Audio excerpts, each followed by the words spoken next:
they cut the original opening after this first season, but where they bum a ride on the truck. You know what I'm talking about? Yes. The guys bum a ride on the truck, and then they don't let rerun on the truck. He's running after the truck. There's nothing like a fat guy trying to run and get on a pickup truck. Well, and before they showed the rerun, remember Dwayne and Raj were like throwing a football. Uh-huh. Then they look up and it's rerun on the balcony. He's got a glass of pop and a piece of cake. That's rerun. Anyway, more on that coming up in just a moment. I love these types of super text. 528 says, that was a damn good point. That's it. Probably talking about how all the people who have the day off on President's Day are paid by taxpayer money. I think that's the one. Actually, I said, which one did I finally make one? And he says, finally, naturally, we don't always align, but you often make good points. The guy that said about who's off today and who's still working never thought of it that way before. I hadn't either, but he's absolutely correct. People that live off our money they're at home. They've got every holiday off. Yeah, it seems so. It seems that's about the case.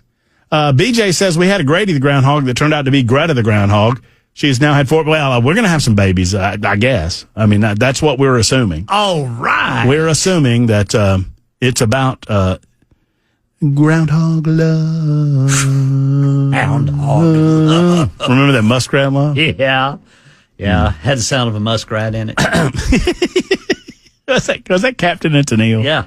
It's weird. Captain and Tennille. Weird. Daryl, get in on this before we get to Nincompoops in the news, buddy. All right. What's on your mind? Hey, talking about Trump, being at the Daytona 500, maybe somebody needs to remind these lefties that Biden took 577 days of vacation throughout his 4-year term. That's 48 years worth of vacations in 4 years, says Newsmax. The New York Post posted the same thing. So maybe they need to bring that up and how much ice cream he ate while he was on vacation. Amen, brother. Ice cream paid for by your and my tax dollars. Look, every president of the United States moves about the country. I appreciate the fact that we have a president that's willing to go to where the people are, willing to shake the people's hands, willing to talk about the greatness of this United States of America and celebrate our great institutions like Super Bowls or Daytona 500s or whatever they might be. I mean, hell, y'all want to cut our national... We have our 250th anniversary coming up. The 250th anniversary of the United States of America is coming up in 2026. I mean, right? July 4th, 1776 to July 4th, 2026. That is 250 years. Well, I'll be. 1/4 of a millennium. And we've already announced that there's going to be a huge blowout celebration at none other than Mount Rushmore.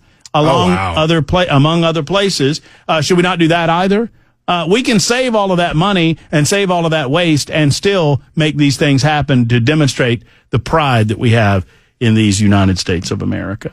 All right, more on that front in just a moment. But right now, we like to celebrate the Nincompoops that are around the nation, around the world. We call it Nincompoops in the news. You seem aghast and a guest. Aghast and a guest, yeah. I think it would be best. I'm just looking for your... someone other than the guest. Well, okay, that's all I needed to know. Yeah. I was looking at his eyes to see if there's fear when I tell him he's going first. Hey, I'll go first. It might. You want to go first? No, I prefer not to, but I can if you, Mr. Murphy, decide so. That's fine. That's fine. You know what? I'm going to go. I'll play your game. I'm going to go first, and I'm going to name a media organization as my Nincompoop of the day. Ooh. It is none. Well, no, it's a local too. It's the Tennessean, because they are still working this stupid story that there are books that are banned in the state of Tennessee. They recently had a story over the weekend about banned books in the state of Tennessee as Tennessee faces a record number of book bans, writes the Tennessean.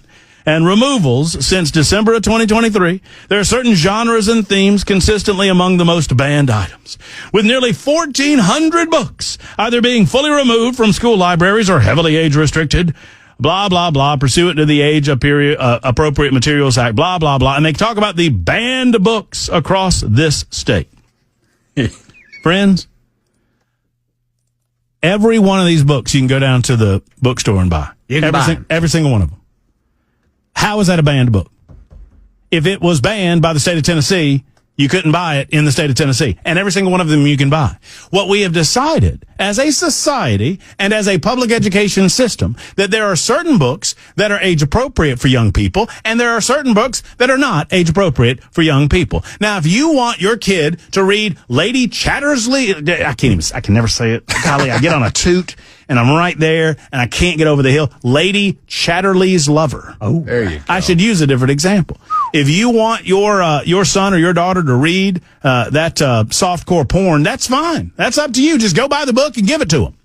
But in our public schools, we have acceptable standards. So my nincompoop of the day is to the Tennesseans, to every writer at the Tennessean, everybody involved in writing this story, for you to consistently state that books are, quote, banned. No, they are restricted for certain age groups, and some books are restricted in their totality for high school or otherwise. They are considered inappropriate for public education purposes. And that is my nincompoop of the day. That's how you do it, Mason, right there.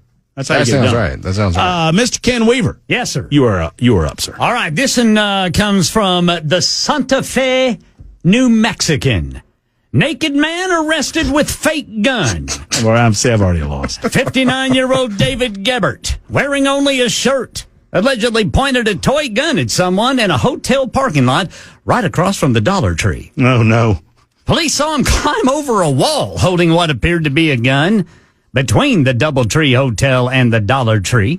The man got into a car, drove it across the parking lot in the hotel, but then crashed into a wall. So police head over to check him out. They say they had to use what they call less lethal munitions to arrest Gebert. Rubber bullets didn't work.